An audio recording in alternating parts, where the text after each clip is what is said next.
Rosalie, ano na yung update dyan sa isinasagawang pagdinig ng komite hinggil sa budget spending ng OPP?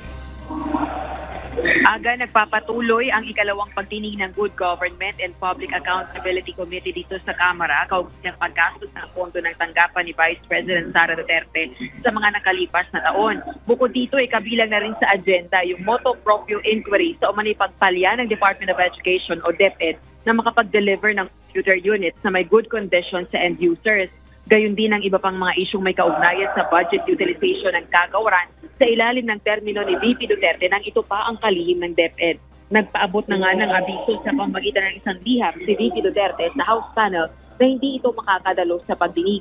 Anya, batay sa walang basehang aligasyon ang pagdinig na uugat sa privileged speech ni Manila Representative Rolando Valeriano, partikular na yung paggamit umano ng pondo ng OVP noong mga nakalipas na taon na nakatuon lang anya sa National Capital Region. Kune-question din ng kongresista yung ulat na bilang ng beneficiaries at strategic partnerships sa mga programa at aspekto ng OPP. Ayon kay VP Duterte, madali anyang ma-verify ang mga ito sa pamamagitan ng accomplishment reports na isinumite na ng OVP kaugnay ng 2025 budget proposal nito. Ganon din ang mga ulat ng Commission on Audits o COA at iba pa. Dagdag pa ni VP Duterte, kung dapat magsagawa ng formal inquiry, kailangan makapagpresenta ng draft House Bill upang matiyak na relevant ang pagtalakay ng mga issue. So muli nitong binigyang diin ang hiling sa House panel na i-terminate na yung pagdinig. Samantala, bagaman hindi naman dumalo si VP Duterte sa pagdinig, ay present dito si dating DepEd Undersecretary at ngayon OVP spokesperson na si Attorney Michael Powa.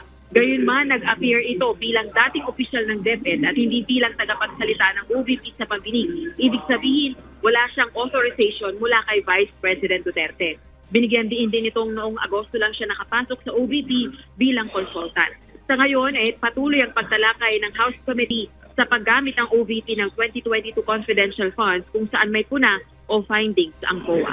Balik sa iyo, Aga. Maraming salamat, Rosalie Coz.